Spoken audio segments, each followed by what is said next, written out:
Vous écoutez Boostez-vous, le podcast dédié au coaching mindset au féminin.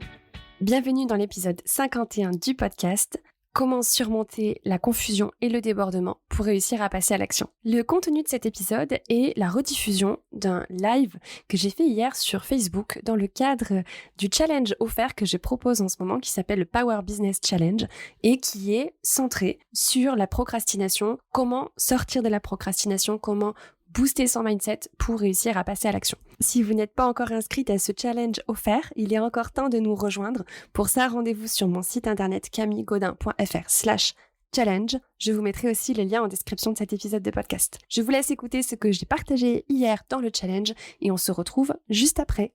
À tout de suite. Bienvenue. Je suis trop contente de démarrer cette semaine de challenge avec vous. Est-ce que vous êtes prête à passer à l'action et à faire passer votre entreprise, votre projet d'entreprise au niveau supérieur cette semaine? Moi, je suis ultra motivée, je suis à fond pour passer à l'action pendant ce challenge et vous encourager à faire la même chose. Donc aujourd'hui, j'ai vraiment envie de partager avec vous cette opportunité pour notre parcours entrepreneurial d'avoir une vision claire, d'avoir un plan d'action précis et d'être capable d'exécuter ce plan d'action. Ce sera notre focus de cette semaine parce que c'est ça qui va nous permettre d'avancer dans notre projet d'entrepreneuriat. Maintenant, on va commencer cette vidéo avec ce premier live, avec les premiers problèmes auxquels on est confronté quand on démarre dans l'entreprise, dans l'entrepreneuriat. Et en fait, on va rencontrer ces problèmes-là à toutes les étapes du développement de notre entreprise. Ces problèmes, c'est soit on est dans la confusion, soit on est dans le débordement. Je suis passée par là. J'y bosse encore hyper régulièrement. Si tu ne me connais pas encore, je m'appelle Camille, je suis entrepreneur depuis 2019, en side business d'abord, et à temps plein depuis 2020. Je suis coach depuis 2021. Et j'ai 2 enfants qui sont toutes petites. Elles ont des filles ont 3 ans et 5 ans. Et je le sais pour l'avoir vécu que quand on se lance dans l'entrepreneuriat et qu'on essaye de concilier la famille, le business et tout le reste, on peut vite se sentir complètement perdu par rapport aux prochaines étapes qui sont nécessaires. On peut être submergé par la quantité de choses à faire et la quantité de possibilités qu'on a pour notre business. Et personnellement, en fait, toute ma première année en tant qu'entrepreneur, j'ai eu l'impression d'être dans le flou tout le temps. L'impression de faire du surplace, de pas arriver à avancer, d'être complètement paralysée par tout un tas de choses que j'avais pas encore identifiées comme étant mes peurs, en fait. Et j'avais cette impression constante de pas avoir le temps d'avancer sur mon business alors que j'y consacrais mes journées. Et je finissais mes journées en ayant été très, très, très occupée toute la journée, mais en n'ayant rien de concret à montrer. Et je redoutais la question de mon mari le soir qui me disait « mais t'as fait quoi aujourd'hui ?» Et en fait, c'était l'angoisse parce que j'avais l'impression d'avoir été très, très occupée, d'avoir la tête pleine, mais d'avoir rien de concret à montrer. J'avais ce sentiment que j'étais pas prête en fait, que j'avais pas suffisamment de compétences pour démarrer mon business et donc j'ai consommé beaucoup de formations, de podcasts, de livres, de freebies, tout ce que je pouvais trouver sur internet. J'ai fait beaucoup de recherches et en fait c'était pour me rassurer et c'était pour me détourner de ce qui me faisait peur, c'est-à-dire sortir de ma grotte, aller affronter le vaste monde et trouver des clients parce que pour faire tourner un business, on a besoin de clients. Et en fait c'était de la procrastination. Je m'en suis rendu compte maintenant, j'appelle ça du procrasti-learning. C'est quand on passe trop de temps à consommer plutôt qu'à créer. Il y a aussi le procrasti-cleaning. C'est quand on passe trop de temps à faire du ménage plutôt qu'aller bosser sur notre business. Et moi, je me rends compte, c'est que ma maison, elle est jamais aussi propre que quand j'ai un gros projet qui me challenge et qui me fait un peu peur dans mon business. La bonne nouvelle que je voulais partager avec vous, c'est que on peut sortir de ces schémas de procrastination. J'y suis arrivée, j'ai aidé mes clientes à le faire aussi. Que cette procrastination soit consciente ou inconsciente, il y a des solutions qui peuvent nous apporter de la clarté, qui peuvent nous aider à avoir une direction claire dans notre projet entrepreneurial et qui peuvent nous aider à exécuter, à passer à l'action. Il y a quelques stratégies simples qu'on peut mettre en place pour se libérer de la procrastination en évitant de se surcharger et en se créant une base solide pour notre business. Un truc que je voulais vous préciser, c'est que la procrastination et les difficultés qu'on a au passage à l'action, c'est pas un défaut, pas de caractère. C'est pas une faiblesse, un défaut de notre caractère ou de notre personnalité. C'est des mécanismes automatiques de notre cerveau qui cherchent à nous éviter le danger et l'inconfort. Et en fait, la procrastination et les difficultés à passer à l'action, en fait, on peut reprogrammer notre cerveau, on peut muscler notre cerveau pour sortir de ce brouhaha mental et pour réussir à passer à l'action.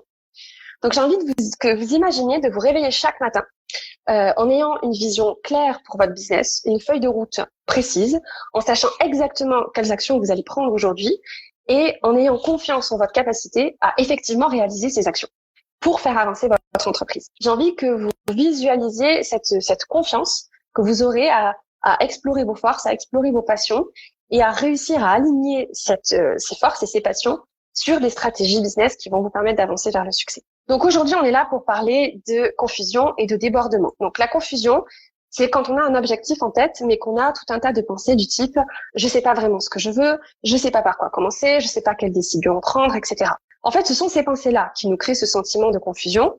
Et comme on est dans la confusion, qu'on est manque de clarté, qu'on est un peu perdu, on a du mal à prendre des décisions, donc on a du mal à passer à l'action et à créer des résultats dans nos business, ce qui vient renforcer ce sentiment de qu'on ne sait pas par quoi commencer, on ne sait pas où aller, on ne sait pas comment faire pour sortir de cette boucle de confusion. En fait, c'est la confusion à cause du biais de confirmation du cerveau, elle va se renforcer toute seule en fait. On est dans une spirale de confusion. Pour sortir de cette confusion, il faut travailler sur notre vision. C'est votre premier passage à l'action du jour. Prendre le temps de réfléchir à ce que vous voulez accomplir aujourd'hui en tant qu'entrepreneur et d'avoir une vision claire pour votre entreprise, pour vos objectifs à long terme, même à moyen terme, de se poser la question de l'impact que je veux avoir avec mon entreprise pour moi, pour ma vie, pour la vie de ma famille et pour la vie de mes clients. Et en fait, quand on a cette vision, ça nous aide à naviguer les décisions du quotidien et à trouver notre direction, la direction qui nous convient le mieux, en tout cas pour notre business. Alors, ce travail de vision, il peut être un peu intimidant parce que ça demande de faire appel à des compétences de notre cerveau auxquelles on n'a pas forcément l'habitude. Il faut être capable de se projeter dans l'avenir, être capable de répondre à cette question fondamentale qui est qu'est-ce que je veux, de quoi j'ai envie, et de trouver notre réponse à nous et pas une réponse qui serait le reflet d'injonction ou de projection de la société sur nous. Ça va nous demander d'apprendre à nous créer un espace d'exploration sans jugement, et d'être capable de désirer, d'être capable de rêver grand, d'avancer sans se limiter. Alors, ce travail de vision, l'objection que j'entends souvent, c'est que c'est un truc un peu farfelu, une pratique spirituelle un peu chelou. Alors non, pas du tout. En fait, il a été démontré que notre capacité à nous projeter dans l'avenir, ça a un impact sur la physiologie de notre cerveau. Je vais pas développer tout ça aujourd'hui. Si vous voulez en savoir plus, j'avais fait une masterclass sur le Vision Board, donc je vous mettrai le lien pour que vous puissiez la retrouver. C'est sur mon site internet. Aujourd'hui, pour commencer ce travail de vision, je vais vous donner un passage à l'action simple. C'est concrètement, si je devais rentrer une destination dans le GPS de mon business, où est-ce que je voudrais aller? Si mon business, il avait un GPS, quelle serait la destination que je me proposerais de mettre dans mon GPS? On peut faire un parallèle avec les vacances. Si on veut partir en vacances, on va pas juste dire « je veux partir en vacances ». Ça va nous demander d'être un petit peu plus précise que ça. Où est-ce qu'on veut partir en vacances? Je veux aller à la mer. Ok. Mais encore, où à la mer? Tu veux aller à Palavas-les-Flots, tu vas aller à Deauville, tu vas aller à Barcelone, tu vas aller à Miami. Où est-ce que tu as envie d'aller? Et plus on a une idée précise, plus on a une vision précise de notre destination de vacances, plus on a de chances d'y arriver, plus la probabilité qu'on arrive à destination sera élevée. En fait, ça ne viendrait pas à l'idée de monter dans notre voiture sans avoir aucune idée de l'endroit où on veut aller. Pourtant, c'est souvent comme ça qu'on fonctionne quand on a un projet business. On veut créer un business, oui, mais encore. Pourquoi? Où est-ce que tu veux aller avec ton entreprise? Où est-ce que tu veux que ton entreprise t'emmène? Quelle est la destination qu'on va rentrer dans le GPS de notre business et plus largement dans le GPS de notre vie, en fait? Ce GPS, c'est ce qui nous motive, c'est ce qui explique pourquoi on va faire ce qu'on va faire et qu'on en ait conscience ou pas. Ça peut être un objectif financier, ça peut être un certain lifestyle, ça peut être de subvenir aux besoins de notre famille ou de créer un héritage pour nos enfants. Dans mon cas, moi, mon GPS, il est programmé à la fois sur le lifestyle. Je veux avoir mes mercredis pour passer du temps avec mes enfants, mais c'est aussi l'impact que je veux avoir avec mon business.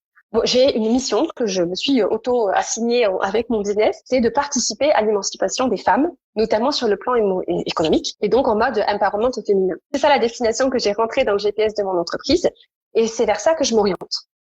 Donc, quand j'ai une décision à prendre, et que je réfléchis à l'avenir de mon business, à mes projets, vers quoi j'ai envie d'aller, je m'oriente avec la destination de mon GPS, la mission et le lifestyle. Et ça peut créer, ça impacte mes décisions de façon très différente que si c'était juste le mode de vie ou juste l'héritage familial ou la richesse, si je voulais gagner un certain montant avec mon business. Et il n'y a pas de destination qui serait meilleure qu'une autre. C'est juste que c'est intéressant pour soi de prendre cette décision consciemment, de décider consciemment de la destination vers laquelle on a envie d'aller. Parce que cette destination, elle va impacter nos décisions. C'est comme avec notre destination de vacances. La destination qu'on choisit pour nos vacances, qu'on va y aller à Palavas ou qu'on va y aller à Miami, ça va conditionner les moyens et les ressources dont on va avoir besoin pour arriver à destination. C'est pareil avec un business.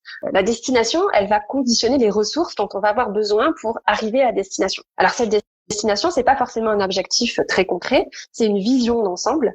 Et dans mon cas, je sais que j'atteindrai jamais l'émancipation complète des femmes, mais c'est normal, c'est pas censé être un objectif précis et atteignable, c'est plus une orientation générale qu'on se propose d'avoir pour notre business. Donc ce GPS, il peut coexister avec un objectif plus concret, mais généralement il est un petit peu plus grand, il est un petit peu plus diffus qu'un objectif qui lui demande d'être précis et délimité. Un point de vigilance. Quand j'ai commencé dans l'entrepreneuriat, j'avais inconsciemment réglé mon GPS sur un sentiment de validation et de reconnaissance. Et en fait, la destination vers laquelle j'essayais d'aller, c'était ce sentiment d'appartenance, et je prenais mes décisions en fonction de ça. Et ça fonctionne pas, parce que nos émotions, elles sont créées par nos pensées. Un sentiment d'appartenance, un sentiment de reconnaissance, c'est créé par notre façon de penser, et notre entreprise ne peut pas générer d'émotions. Notre entreprise, elle va générer des résultats concrets, elle va générer des circonstances, mais pour générer certaines émotions, il faut qu'on aille faire un travail sur nos pensées, et ça, on en reparlera mercredi. Donc attention, si votre destination dans votre GPS, consciemment ou inconsciemment, vous l'avez réglée sur une émotion que vous voulez ressentir, on se prépare à rencontrer des problèmes parce que notre business ne peut pas nous faire ressentir d'émotions. On reparlera de ce travail de mindset autour du pensée et des émotions dans le live de mercredi. Quand on est une femme, et c'est le cas de la majorité des personnes inscrites à ce challenge, on a généralement besoin d'un petit peu d'aide pour régler notre GPS parce que on doit apprendre à déprogrammer notre cerveau pour accéder à ce qu'on veut réellement, nous, ce qui nous tient à cœur, nous, et pas ce qui est des projections de la société. En tant que femme, on nous apprend pas à penser de cette manière. En général, on nous apprend à nous préoccuper de tout ce qui se passe autour de nous, de ce que les gens pensent de nous, de ce qu'ils veulent, de ce qui les intéresse et de ce qu'ils pensent que nous, on devrait avoir. Et on va devoir déprogrammer tout ça pour accéder à notre propre GPS interne et réussir à régler notre destination intentionnellement. Donc, premier passage à l'action à la suite de cette vidéo, c'est d'aller régler votre GPS, de se poser la question vers quoi je me dirige, qu'est-ce que j'essaie d'atteindre, qu'est-ce qui me motive, où est-ce que j'ai envie d'aller avec mon business. Pour les personnes inscrites au challenge, sur la page, vous aurez accès au replay, vous aurez accès à un workbook avec un petit détail des questions à creuser pour aller trouver votre GPS. Une fois qu'on a clarifié notre vision, une fois qu'on a une idée de la destination vers laquelle on a envie d'aller, la deuxième vague qui va venir nous stopper dans notre élan, c'est le débordement.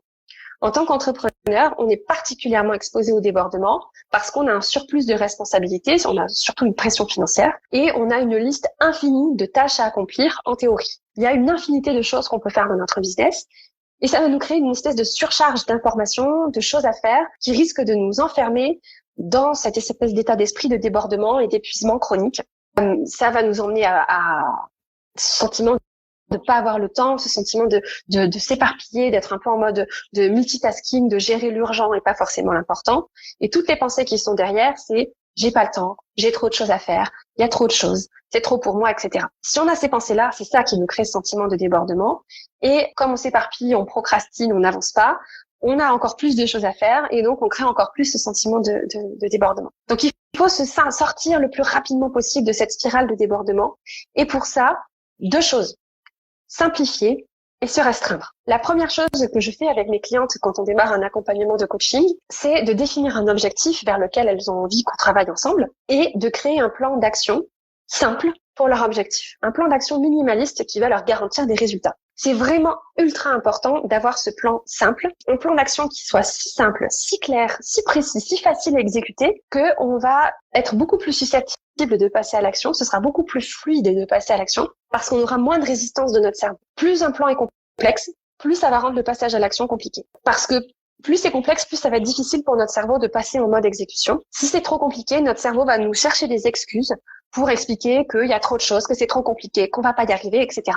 Moi, ce que je vous recommande, c'est généralement de créer un plan avec pas plus de 5 étapes. Je vais vous donner des exemples. Par exemple, si je veux je veux trouver des clients en tant que coach. Première étape, ça va être de rencontrer des gens. Deuxième étape, ça va être de leur dire que je suis coach. Et la troisième étape, c'est de leur proposer mon aide. 3 étapes ultra simples dans mon plan d'action. Si je devais lancer un podcast, dans mon cas, c'est déjà fait, mais si j'avais une cliente qui devait lancer un podcast et qu'on devait simplifier son plan d'action, ce serait de 1, enregistrer des épisodes, 2, diffuser des épisodes, 3, promouvoir ces épisodes.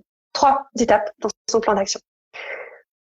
Si mon objectif, c'était de gagner de l'argent en tant qu'entrepreneur, là, je pourrais me proposer 5 étapes. La première, c'est d'avoir un produit ou un service à vendre. Première étape. La deuxième, ce serait de rencontrer des personnes à qui je peux éventuellement vendre ce produit ou ce service. Troisième étape, ce serait de leur faire des offres, de leur proposer d'acheter mon produit ou mon service. La quatrième étape, ce serait d'avoir un moyen de percevoir des paiements. Parce que si je veux gagner de l'argent, il faut que l'argent il puisse transiter entre mon client et moi. Et la cinquième étape, ce serait de délivrer mon contenu, mon produit, mon service, etc. 5 étapes ultra simples, minimalistes. L'idée dans ces plans d'action, c'est que on a listé que les étapes absolument indispensables. Il n'y a pas de fioritures, il n'y a que l'essentiel. C'est un plan vraiment minimaliste. Si ces étapes-là ne sont pas réalisées, on ne peut pas atteindre l'objectif. Maintenant, notre cerveau, il va avoir des millions d'objections et beaucoup de résistance. Il va trouver 1 million de raisons pour expliquer qu'on peut pas le faire, que si c'est trop simple, ça veut dire que ça marche pas, qu'on a besoin d'un plan plus compliqué, plus élaboré, plus stratégique, etc., etc. Quand on a un plan d'action simple, minimaliste, en fait, c'est beaucoup plus simple qu'un plan d'action aux 50 étapes. L'idée à ce stade de l'aventure, c'est pas de diviser notre plan en toutes petites étapes, pas pour l'instant. Pour l'instant, on crée le plan le plus simple possible, le plus minimaliste possible, avec les étapes clés qui doivent absolument se produire pour qu'on atteigne notre objectif. Maintenant, le truc, c'est qu'une fois qu'on a établi ce plan d'action, notre cerveau ne voudra pas l'exécuter. Parce que dès que les choses vont devenir un petit peu inconfortables, dès qu'on va commencer à avoir des obstacles, notre cerveau va penser qu'on a besoin d'une meilleure solution. Il va penser qu'on n'en fait pas assez, on fait mal les choses, qu'on sait pas assez que ceci, c'est pas assez cela. Et souvent, c'est là où on se dit « Ah, trop cool, j'ai trouvé la pilule magique grâce à un e-book à 27 € qui est vendu sur Facebook, qui va me dévoiler tous les secrets de l'univers pour atteindre mon objectif. » Notre cerveau, il va avoir envie d'aller acheter cet e-book, il va avoir envie de se plonger dans une nouvelle formation, de faire des nouvelles recherches et d'abandonner le plan initialement établi parce que notre cerveau n'aime pas l'inconfort. Au lieu de résoudre le problème, il va essayer d'aller chercher un autre problème à résoudre. Et c'est là qu'on va devoir mettre en place la compétence la moins sexy du monde, c'est la restriction. Pour atteindre un objectif, c'est 1% d'exécution et 99% de résistance aux distractions pour ne pas se détourner du plan. On doit se conformer au plan qu'on a établi et ce sera vraiment difficile pour notre cerveau de rester concentré et il va avoir très régulièrement envie d'aller chercher une réponse ailleurs. On va se dire qu'on n'a pas trouvé la bonne réponse, qu'on n'a pas fait assez de recherches sur tel ou tel sujet, etc. On va se dire qu'on a absolument besoin de savoir autre chose, de maîtriser de nouvelles compétences, etc. On va penser que notre plan est trop simple et que si c'est simple, ça n'a pas de valeur. Il faut que ce soit beaucoup plus sophistiqué, plus complexe, plus stratégique, etc. Mais la stratégie qu'on a élaborée, la stratégie simple qu'on a élaborée, elle fonctionnera si nous, on fonctionne. C'est-à-dire si on fait le travail. J'entends souvent mes clientes me dire ça marche pas, le plan ne fonctionne pas. Et ma question c'est est-ce que toi tu fonctionnes? Est-ce que tu fais le job? Est-ce que tu mets les efforts nécessaires? Est-ce que tu exécutes réellement ton plan d'action? Ou est-ce que tu recules parce que tu as essayé une fois et que ça n'a pas forcément donné le résultat attendu et que tu te dis ça marche pas, ça sert à rien, ce plan ne marche pas, je vais en chercher un autre. Je suis passée par là, ça m'arrive quasiment à chaque fois que je me fixe un plan d'action. À chaque fois que je suis dans une situation où il y a quelque chose qui n'a pas marché, j'ai tout de suite envie de passer à autre chose plutôt que de rester fidèle au plan. Maintenant, j'ai appris à discipliner mon cerveau, j'ai appris à m'en tenir à mon plan d'action et je sais que mon plan d'action va fonctionner si je m'y tiens et si je continue à agir et à exécuter mon plan d'action suffisamment longtemps. Par exemple, quand j'ai eu pour objectif de lancer ce challenge, une des étapes de mon plan d'action, c'était de faire des offres tous les jours, par mail, à ma newsletter, sur les réseaux sociaux, à toutes les entrepreneurs que j'ai autour de moi. Les premières 48 heures où j'ai commencé à communiquer sur ce challenge, j'ai eu seulement 2 inscriptions. J'aurais pu me dire, ça ne fonctionne pas, laisse tomber, va plutôt refaire ta charte graphique. J'adore refaire ma charte graphique et c'est un des gros moyens avec lesquels je procrastine. Ou va acheter une formation pour apprendre comment faire un challenge. Et c'était pas dans mon plan. Alors je me suis restreinte à rester dans mon plan d'action. J'ai continué à faire des offres tous les jours parce que c'était ce qui était prévu dans le plan. Et résultat, on est pratiquement 50 à être inscrites à ce challenge et dont 10 personnes qui se sont inscrites hier soir. Donc j'ai bien fait de continuer à faire des offres tous les jours pour inviter les gens à rejoindre ce challenge. Le plan fonctionne si moi, je fonctionne, si moi, j'exécute le plan. Et je vous assure que si on peut supporter l'inconfort de suivre ce qu'on a dit qu'on ferait, de rester avec notre plan et de rester dans cet inconfort de l'exécution, on va être beaucoup plus en avance que la plupart des gens. Parce que c'est étonnamment difficile de s'en tenir à un plan d'action précis. Mais c'est la seule façon d'atteindre un objectif. Pardon, je suis en train de perdre ma voix. Mais dans mon programme de coaching, c'est ce qu'on fait. On crée un plan d'action qui garantit de fonctionner à condition qu'on l'exécute.